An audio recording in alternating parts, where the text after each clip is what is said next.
Well, as I usually do, I was dropping the kids off. I brought the kids over to school. Addie Bear was a little late getting out of the crib, getting out of bed, and rather than wake her up early, I just said, you know what, I'll just drive the kids to school. So the school's in between the house and the barn. I got home last night before midnight. I was in my bed before midnight last night, which is a pretty good feat. We drove to Buffalo yesterday, got an 11 a.m. flight, was in Boston at 1, had lunch in Boston yesterday, got an Uber down to Plain Ridge Racecourse, raced Spitfire. I drove a couple of horses for Mark and Melissa. Worked out good. It was a good day. Spitfire, he had a start or two into him. He gets there, I think. He's just a little short his first start, but that's all right. It's a long year. I was very, very happy with the way Spitfire Overseas raced and looked. Happy with the way he finished up his mile. Just a good day all around heading into the latter part of the day. Now, Oakwood Cowboy, I missed him race, so I tuned in. Good race for him. I congratulated Mark and Melissa as I left. Congratulate both of them as I left, and got to sit on the way to the airport watching Kentucky. So they had already raced. I watched the Landing Strip race. He finished third. I thought he raced well. Beat Fair and Square. The horse in the 2-hole was clearly co-favorite, and the one first over was a sleeper. That thing looked like it jogged, and it looked like they knew it was going to win.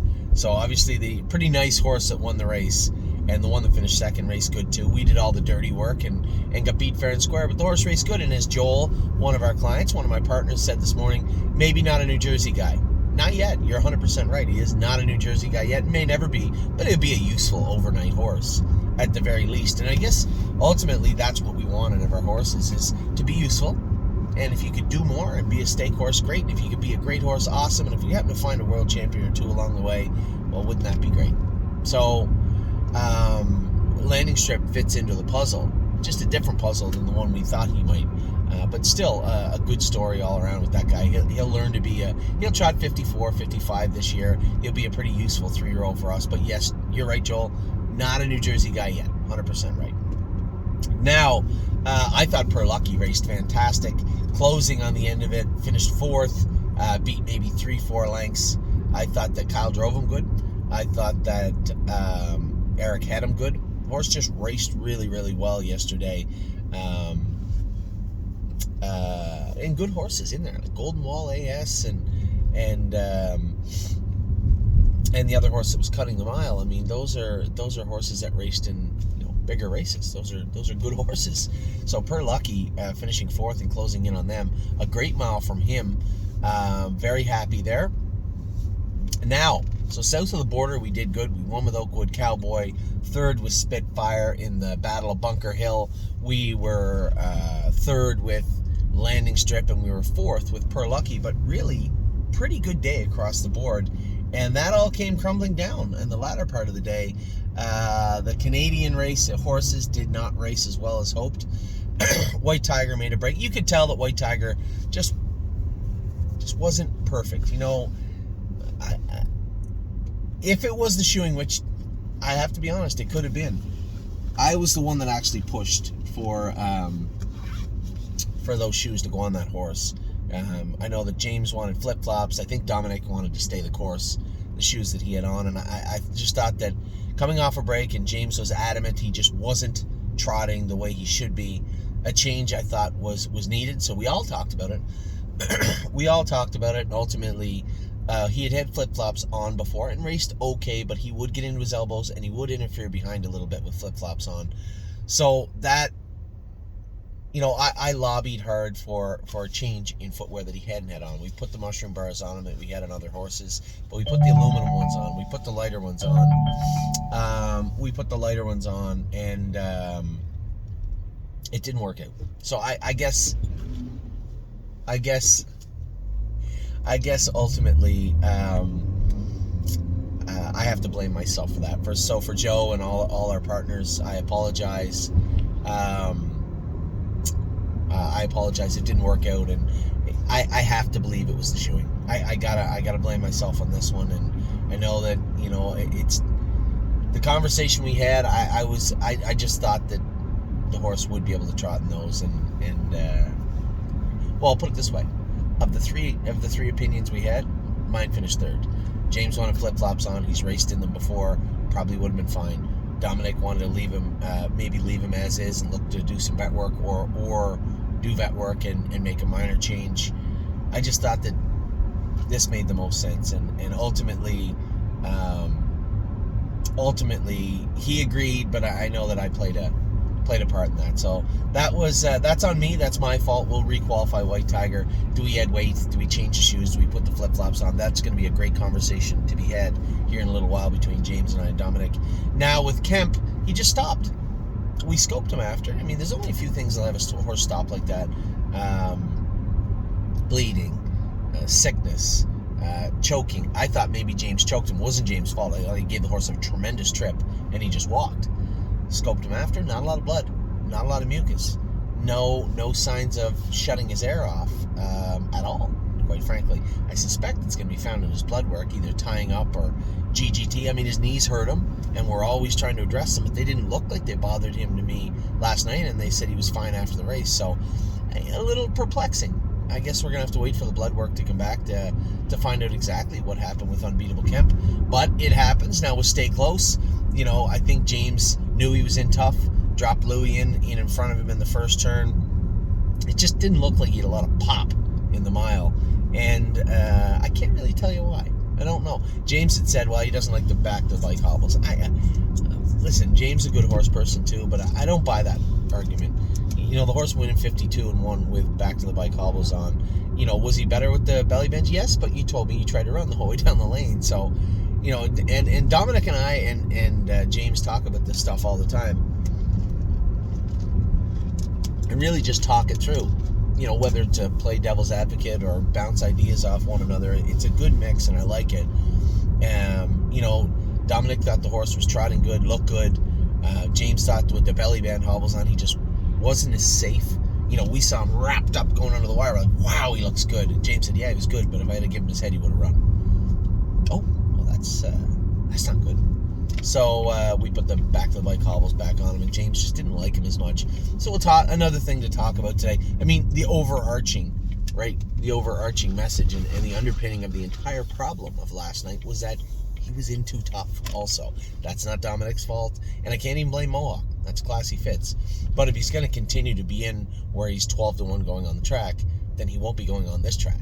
He'll be going on a track somewhere else. We're not going to waste starts, pari-mutuel events, just trying to move our horses around. I know sometimes we have to. Sometimes you look around, you're like, well, the grass isn't always greener on the other side of the fence, right? It's not out. Remember, we sent Tailgate Buzz down to Oak Grove. Didn't work out. It didn't work out the way I wanted. I mean, we had good intentions. You know, when you look at the statistics, it looked good. It just didn't come to fruition in real life and in real time. So on the lookout for somewhere if we have to stay close. But for now, we'll stay the course here. You know, they put a lot of work into this guy, and he's been real good. And you know, that win last week was impressive. So let's see if we can get him back to where he needs to go, first off. And if we can't, then where does he need to go to be? I mean, he's a very, very useful horse. So I'm certainly not worried about stay close at all. But we do have to take stock of what's going on, right? How do we get them right? I suspect it's not the hobbles. I suspect maybe a little vet work's in order, but again, we'll talk about that today amongst us and try to formulate a plan. Maybe James and Dominic already have. I have no idea. And then Locatelli, I just thought he was a little flat, right? Good horse, you're fourth in the free-for-all. There's no complaints. But I did think he was a little bit flat. It's not the end of the world. Really, really nice horse, and will continue to be a really good horse for us. But I don't think last night was his best effort. And listen, if he's going to be flat and finish fourth in the free-for-all, good for us. But I think we can all agree he just wasn't on the top of his game last night. So he'll bounce back. Everybody will bounce back. I think stay close's biggest remedy is finding a proper class for him. Kemp, I don't know yet. I'll have to look. I'll look at him when we win and talk again with James and Dominic and the vet and the blacksmith about him. White Tiger, again, blacksmith, Dominic, James, trying to figure out what we're going to do with Tiger. I think just a minor change is needed. And then Locatelli. Here's your drink there. And can you take that pink drink in? I'm going to get angry at Ava if she keeps leaving them in here. Is it gone? Yeah, no, she always gives me the, it's just the ice that melted. Well, that ice melted really quick. Must have put 2 cups of ice in 1 cup. Okay, good. Okay. Is there any more? Addie took hers to school. She split her sandwich with Ollie and ate half of it. Wow. She likes them. What sandwich is it? The everything sandwich with ham. Yeah, she liked it. I'll be in just a second. Is James here yet? Yeah, he's already got his horse's dog clean. Okay, I'll be here in a sec. I'll be in a sec. So I guess it's an odd question. James loves to golf and is the leading driver in Canada. So politely resigned as of May 1st. Just said, no, I'm going to be here to train. He said, but every day in the winter, James is here jogging, which is a lot. To be fair, I know we're brothers, but that's a lot to ask the leading driver in Canada. Hey, can you show up and jog horses in the freezing cold and in the rain and in the mud? That's a lot to ask. And says a lot about James, right? Anyway, we talk about that all the time. So for today, on today's agenda, find out what's going on with Kemp, find out what we need to do with Tiger. I mean, I just think we've come so far with no shoes on, or no hobbles on. Do we want to throw them back on? I will. If James and Dominic believes that, I'm certainly not going to object in any way, shape, or form. And stay close again. I think maybe get the vet to look at him, but I don't think there's a whole lot. Maybe if he's getting rough in the straightaways, I would say left stifle if I was to guess. And Dr. Bozenjack usually comes here mid-morning, so she can have a look at him.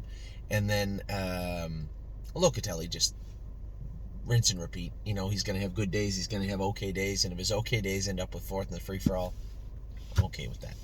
So with that, I'm going to let you guys go. I'm going to go and train all the babies. I'll give you a video this afternoon about how the babies went, and then I'm going to watch Ollie play baseball at 6. Going to get a little late exit from Ontario tonight.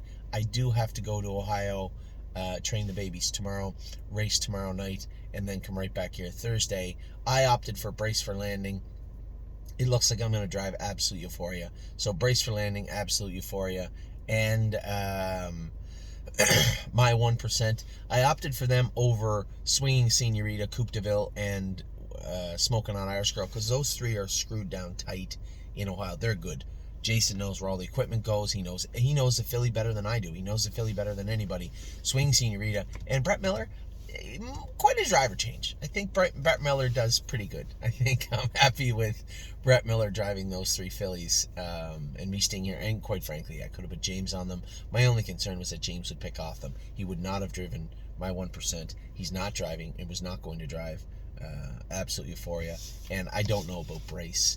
But again, I just didn't want to list myself there or in both places, find out that I had to stay here because James wouldn't pick them, and then be stuck with other people that don't know the horses. Jason doesn't know that well in Ohio. So I think it was the right move. Brett's going to do a great job for us down there. He always does. Great driver.